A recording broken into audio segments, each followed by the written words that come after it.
revue Agriculture pour notre chronique littérature. Bonsoir Célia. Bonsoir. Alors vous avez lu pour nous Architecture de la contre-révolution aux éditions B42 de Samia Eni, et c'est une enquête qui parle de la guerre d'Algérie, c'est bien ça? Oui, absolument. Alors Samia Eni, elle est historienne de l'architecture, elle-même est originaire d'Algérie, elle enseigne aux États-Unis.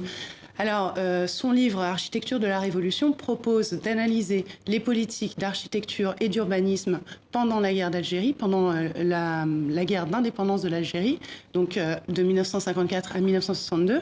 Et c'est une approche tout à fait inédite, donc d'aborder la guerre à travers l'angle de l'architecture et par ce biais de parler de la domination coloniale.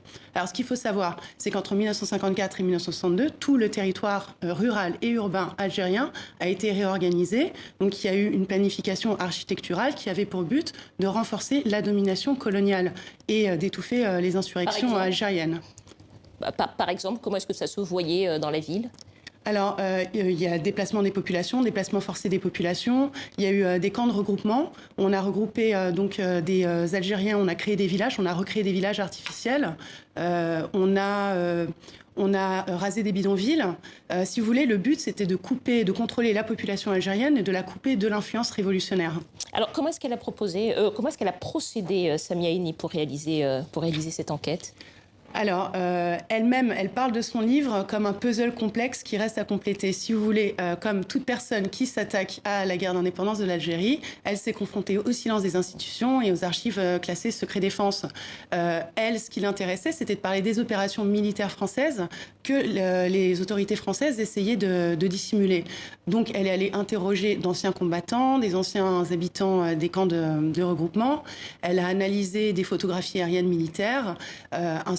Elle a analysé des tonnes de supports et qui font que son enquête en fait est très très solide et si vous voulez, ça trahit un désir de réécrire l'histoire de la guerre d'Algérie. De la guerre d'Algérie, oui. Ouais. En quelques mots, en fait, ce qu'on peut dire, c'est que finalement, on voit comment est-ce que la guerre est aussi une affaire d'architecture et comment est-ce qu'elle s'inscrit aussi dans le patrimoine urbain.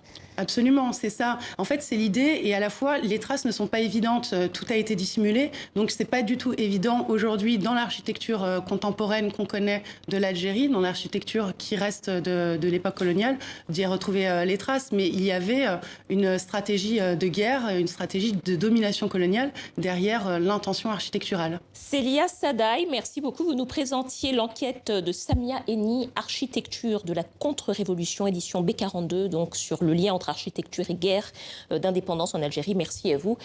Et c'est la fin de ce journal. Merci de votre fidélité. À demain.